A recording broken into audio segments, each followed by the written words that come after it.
Hello बच्चों। बेटा last class में हम लोगों ने सेंटर ऑफ ट्रायंगल्स देखा था, ठीक है, जहाँ पर हम लोगों ने आपका ऑर्थो सेंटर देख लिया था, सरकम सेंटर देख लिया है, इन सेंटर देख लिया है, एंड आपका एक्स सेंटर देख लिया है, एंड सेंट्रॉइड देख लिया था, ठीक है। अब बेटा उसके बाद फिर हम लोग देखेंगे क्या कि फिर हम लोग पहले देख लेते हैं कि कुछ ट्रिक्स देखते हैं। अगर मानो अपने को ट्रायंगल्स दिया गया है, ठीक है, पहला पॉइंट अगर आप लिख लोगे, नोट में लिखेंगे पहला पॉइंट, कुछ पॉइंट्स लिखा के दे रहा हूँ, नोटेबल पॉइंट्स जो अपने को काम पड़ेगा यहाँ पर। कि फर्स्ट पॉइंट क्या है, अगर मान लीजिए अगर आपको ट्रायंगल्स जो है ना, ट्रायंगल्स का जो है आपको मिड पॉइंट दिया गया, ट्रायंगल्स का क्या बोल रहा हूँ, ट्रायंगल्स का वो मिड पॉइंट दे रखा है। कोई ट्रायंगल्स है, इस ट्रायंगल का वर्टेक्स ए बी एंड सी,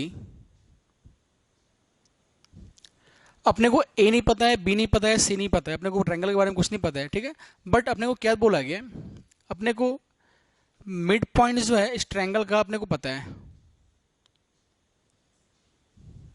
इस ट्रायंगल का मिड पॉइंट पता है। और मिड पॉइंट, और अपने को क्या फाइंड करना है, अपने को फाइंड जो करना है वो फाइंड करना है अपने को ओरिजिनल ट्रायंगल का जो है अपने कोऑर्डिनेट फाइंड करना है, वो क्या होगा।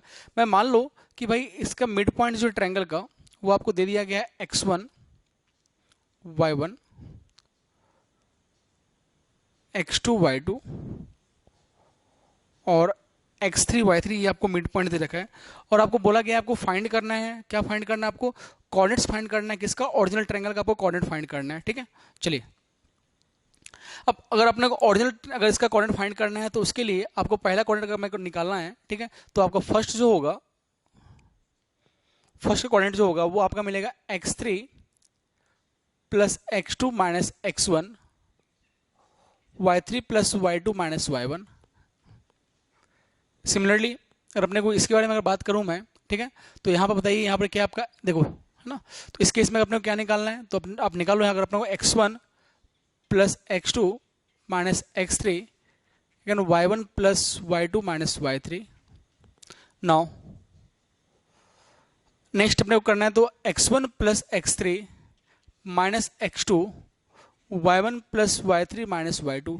तो ये अपना मिलेगा बेटा coordinate a b and c का, तो आप उसको लिख सकते हो, उसमें लिखेंगे if mid points of the sides of a triangle, if mid points of the side of a triangle x1 comma y1 x2 comma y2 and x3 comma y3,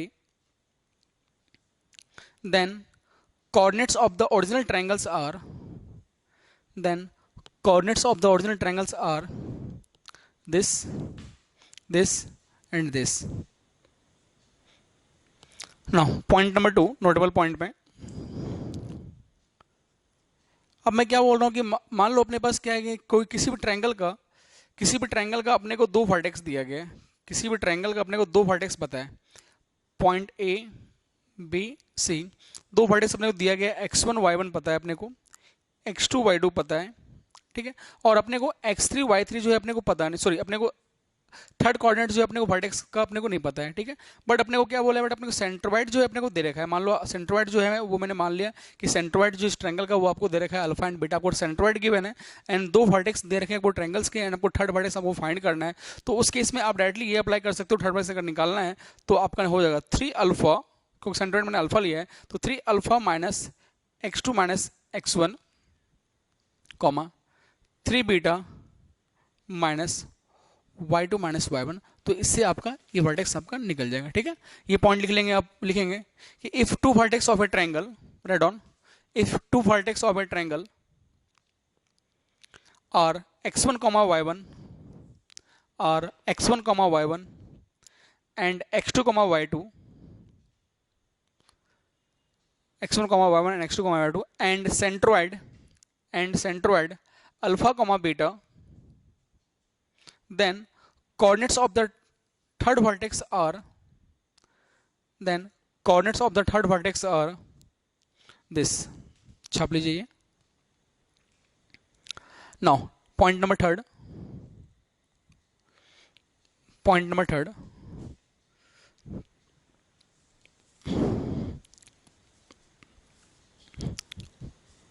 चलिए पॉइंट नंबर थर्ड देखेंगे।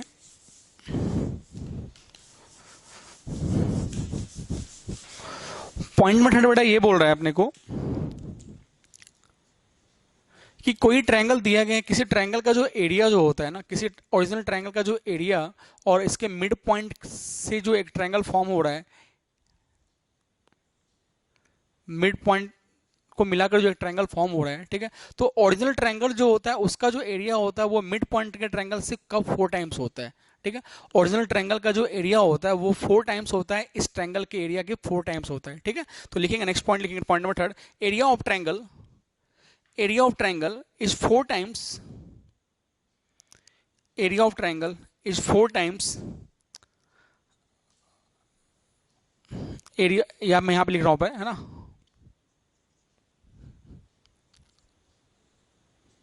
पहले आप लिख लो, area of triangles is 4 times the area of triangles formed by the area of triangles formed by the joining the points, the joining the midpoints of its side, the joining the midpoints of its side। मतलब बड़े वाले triangle का जो area होगा वो आपका क्या होगा, 4 टाइम्स होगा, इस छोटे वाले ट्रायंगल के जो एरिया के 4 टाइम्स के इक्वल होगा। Okay, now next point number 4 लिखेंगे, the ortho centre of a triangle, the orthocenter of a triangle having vertices, the orthocenter of a triangle having vertices alpha comma beta, beta comma alpha and alpha comma alpha, the orthocenter of a triangles having vertices alpha comma beta, beta comma alpha and alpha comma alpha is same. मतलब this, मतलब अगर मान लो कोई triangles है जिसका आपको coordinate दे रही है आपको 1,2, 2,1, ओके एंड 1,1, ठीक है। अब इस ट्रायंगल का अगर आपको बोला जाए कि सर इसका ऑर्थो सेंटर क्या होगा, तो बेटा इसका ऑर्थो सेंटर जब निकालोगे तो आपका 1,1 ही आपका ऑर्थो सेंटर आएगा। तो आप ये डायरेक्टली पैटर्न याद रखना, कभी आपको जब कोऑर्डिनेट इसको दिया जाए तो आपको पहले चेक करना है कोऑर्डिनेट अगर इस पैटर्न में दिया गया, अगर alpha comma beta, beta comma alpha and alpha के फॉर्मेट में दिया गया, डेट में उस केस में जो आपका होगा कोऑर्डिनेट्स क्या मिलेगा आपको, सेंटर सॉरी ऑर्थो सेंटर का अल्फा कोमा अल्फा मिलेगा। Okay, now next point, ortho centre को हम डिपेंड करते हैं बेटा एच से, है ना, पता है आप लोगों को। नाउ नेक्स्ट पॉइंट,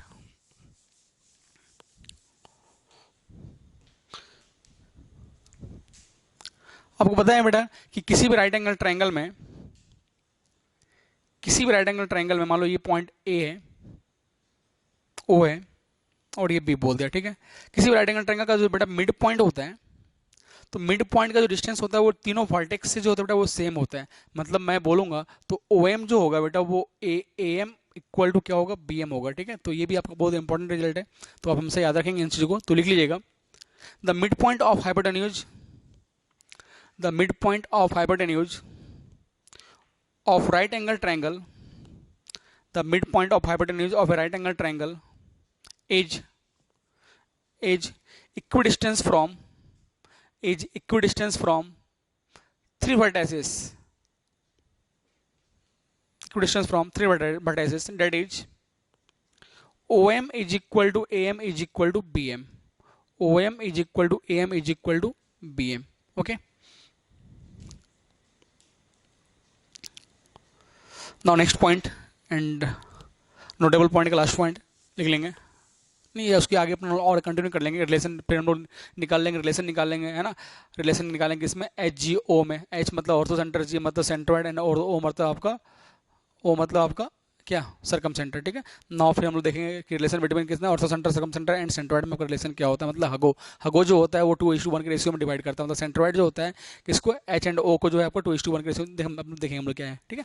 नाउ चलिए नेक्स्ट पॉइंट लिखिएगा, the ortho centre of the triangles, the orthocenter of a triangles whose vertices are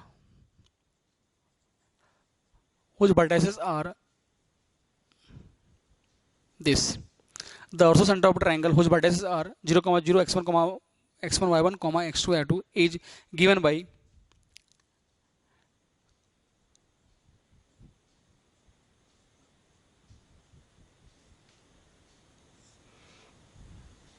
B आपका कोऑर्डिनेट रहेगा ऑर्थो सेंटर का, वेयर वेयर, सॉरी यहाँ पर जो आपको माइनस रहेगा, where lambda is equal to, where lambda is equal to x1 x2 plus y1 y2 upon x1 y2 minus y1 x2, where lambda is equal to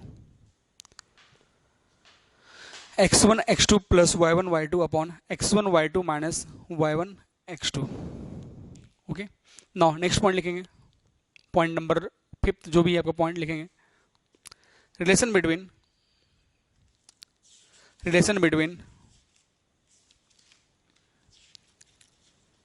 H G and O, relation between H G and O, H मतलब orthocentre, G मतलब centroid and ओ मतलब आपका circum centre.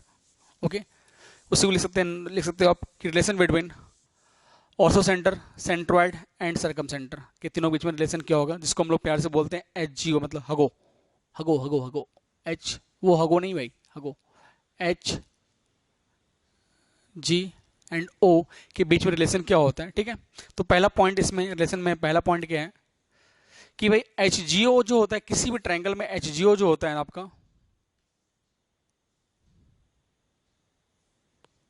H G ओ जो होता है वो आपका collinear होता है. ठीक है, क्या होगा आपका कोलिनियर होता है, और जी जो होता है इन एच एंड ओ को जो है वो 2:1 के रेशियो में डिवाइड करता है. कैसे डिवाइड करता है, इंटरनल डिवाइड करता है. मतलब ortho centre, centroid and circum centre के बीच में रिलेशन क्या है कि एच जी ओ जो है वो क्या होता है, कोलिनियर होता है. ठीक है, और उसमें क्या है उसके बाद कोलिनियर होता है, बट सेंट्रोइड जो होता है उसको क्या करता है 2:1 के रेशियो में डिवाइड करता है. तो पहला पॉइंट लिख लेंगे कि in any triangle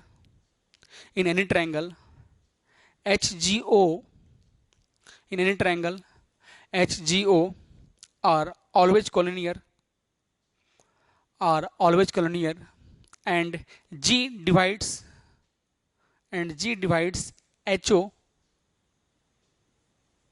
in 2:1 ratio internally. G divides the line segment HO internally in 2:1 ratio. Now next point number 2, बेटा आइसोसेलेस ट्रायंगल में, कौन सा ट्रायंगल में, आइसोसेलेस ट्रायंगल में ये जो होता है ऑल द 3 पॉइंट्स, जो भी 3 पॉइंट्स होंगे आपके वो क्या होते हैं, आपके कॉलोनियर होते हैं. आइसोसेलेस ट्रायंगल मतलब है ना, आइसोसेलेस ट्रायंगल में लिखेंगे point number 2, in isosceles triangle all the points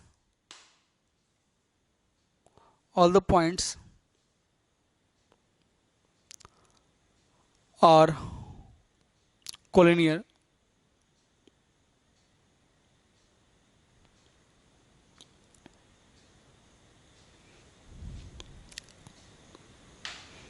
Next,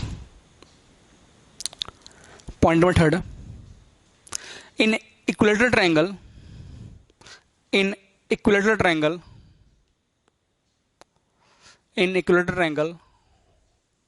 all the 3 points are coincident. In equilateral triangle मतलब इक्विलेटरल ट्रायंगल में जो होता है बेटा आपका तीनों पॉइंट जो होता है वो एक ही पॉइंट होता है, एक ही पॉइंट आपका जो होगा वो तीनों पॉइंट होगा. ठीक है, मतलब एच हो या जी हो या ओ, वो तीनों एक ही पॉइंट पे आपका लाइक करेगा. ठीक है, मतलब आपका कोइंसिडेंट होगा. ठीक है, in equilateral triangle H G and O are coincident,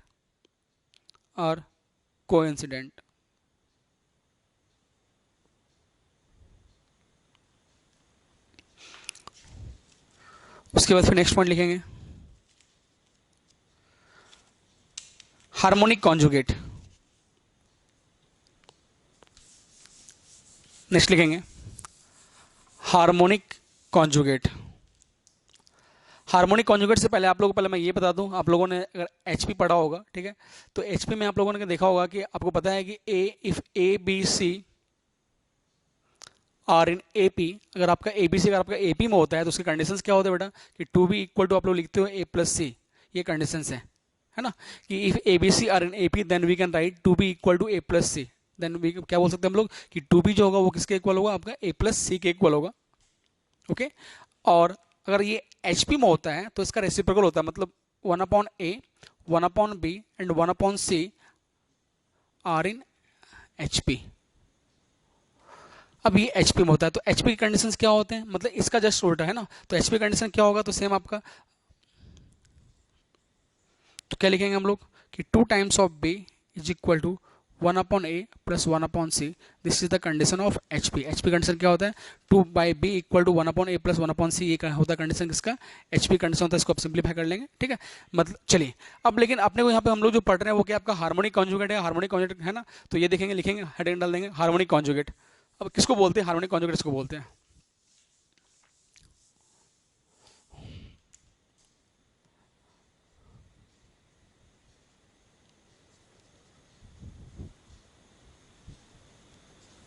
harmonic conjugate. कोई वर्ड मान लो कोई लाइन ज्वाइनिंग पॉइंट है ए,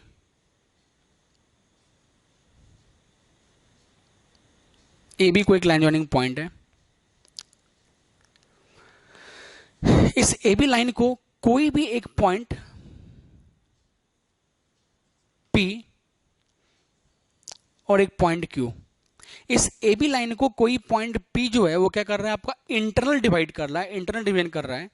कोई एक line joining point A B है, उस A B line joining point को पॉइंट पी जो है क्या कर रहा है, इंटरनल डिवाइड कर रहा है, इंटरनल डिवाइड कर रहा है in ratio m/n।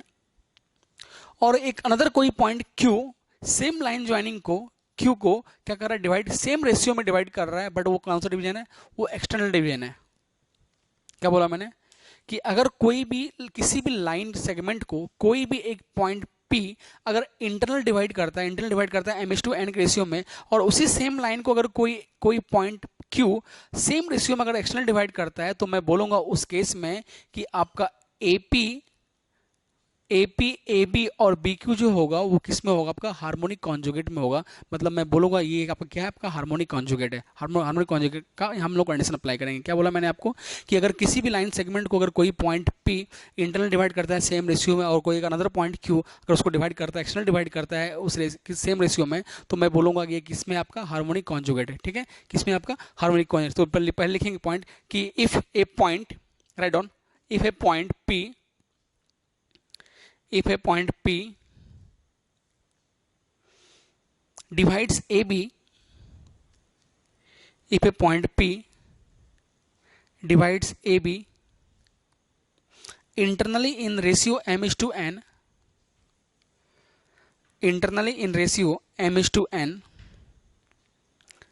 and another point Q, and another point Q divides AB, and another point Q divides AB externally in same ratio, then P and Q, then P and Q are called harmonic conjugate, then P and Q are called harmonic conjugate of each other, then P and Q are called harmonic conjugate of each other with respect to A and B. With respect to A and B. That is AP upon BP is equal to AB upon BQ is equal to m upon n, is equal to m upon n, ठीक है। अब ध्यान दीजिएगा, अब ये harmonic conjugate हो गया।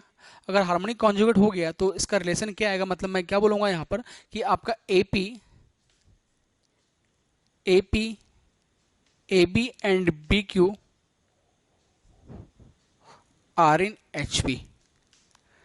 क्या बोला मैंने, AP AB and AP AB and AQ, AP AB and AQ are in HP। अगर ये HP में हो गया तो कंडीशन हम लोगों ने क्या निकाला था आपका कि 2 times of AB is equal to क्या मिलेगा, 1 upon AP plus 1 upon AQ। तो ये कंडीशन हम लोग को यहाँ पर यूज करना पड़ेगा कि 2 times of AB equal to 1 upon AP plus 1 upon AQ।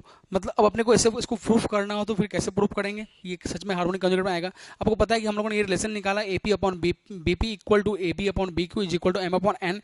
Then हम लोग बोलेंगे कि ये हार्मोनिक कॉन्जुगेट है। कौन हार्मोनिक कॉन्जुगेट, मतलब पी एंड क्यू जो है आपका हार्मोनिक कॉन्जुगेट में है विद रिस्पेक्ट टू किस पॉइंट के रिस्पेक्ट में, ए एंड बी के पॉइंट के रिस्पेक्ट में, किस में आपका हार्मोनिक कॉन्जुगेट में है। ओके, अब आपको A P upon B P and A B upon B Q is equal to M upon N आपको पता है ये, ठीक है। और हम लोगों ने बोला कि ये आपका अगर एच पी में है, अगर एच पी कंडीशन क्या होता है, 2 times of A B equal to 1 upon A P plus 1 upon A Q, ये कंडीशन है। इसको अगर प्रूफ करना हो तो प्रूफ करने के लिए हम लोग कुछ नहीं, वो सिंपल सा फंडा है, ध्यान दीजिएगा कैसे प्रूफ करेंगे।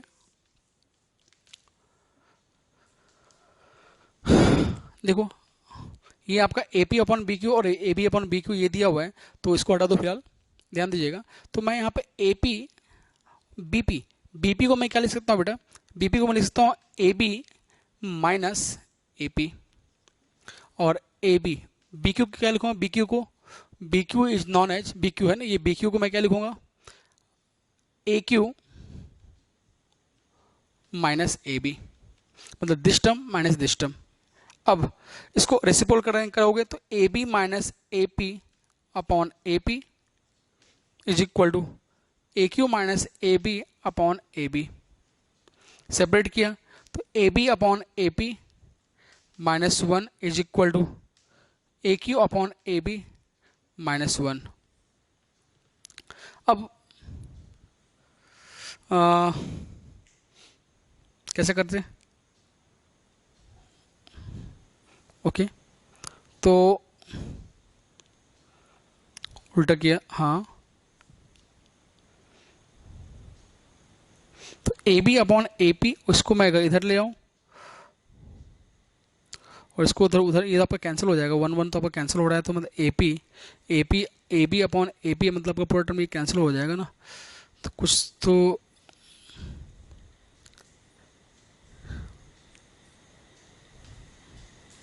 ए पी और बी पी को हम लोगों ने लिख लिया A B minus B P is A B minus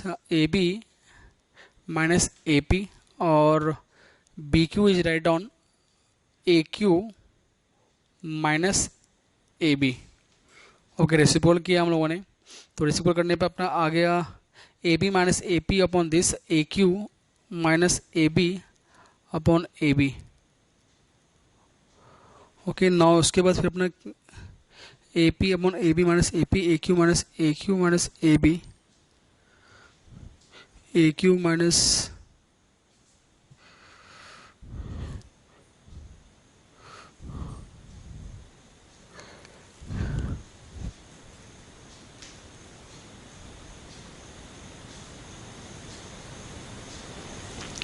oh बेटा देखो मिस्टेक क्या हुआ है यहाँ पर, हम लोग एक्सटर्नल डिवीजन जब लिए थे यहाँ पर देखना सॉरी, वहाँ पर मिस्टेक हो गया होगा आपका, है ना। इंटरनल डिवीजन मतलब A P upon B P is M is to N, और तो एक्सटर्नल डिवीजन मतलब A Q upon B Q ना, तो ए क्यू, हाँ सॉरी यहाँ मिस्टेक है आपका कि A Q upon B Q होगा, डेट मीन्स यहाँ पर आपका ए क्यू होगा और ये आपका ए क्यू होगा, ठीक है।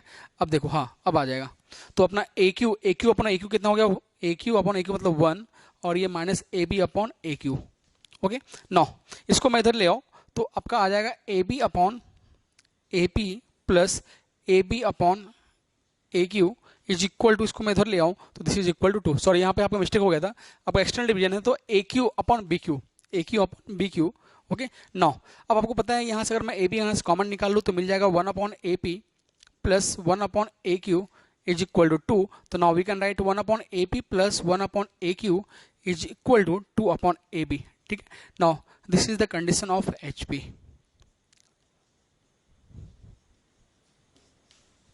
ओके, तो ये था आपका हार्मोनिक कॉन्जुगेट, ठीक है। इसके साथ पर ये पार्ट आपका कंप्लीट होता है। अब हम लोग नया पार्ट जो स्टार्ट करेंगे डैट इज आपका लोकस। अब हम लोग नए सीरीज हम लोग नेक्स्ट लेक्चर में हम लोग डायरेक्टली स्टार्ट कर देंगे बेटा लोकस, ठीक है। चलिए यहाँ तक है, आप लोग अब इसको पूरे पॉइंट टू पॉइंट आप लोग स्टडी कर लें, ठीक है। इसके लोकस के बाद फिर हम लोग पूरे क्वेश्चन लगाने स्टार्ट कर देंगे इसके ऊपर। ओके बेटा, चलिए, थैंक यू सो मच।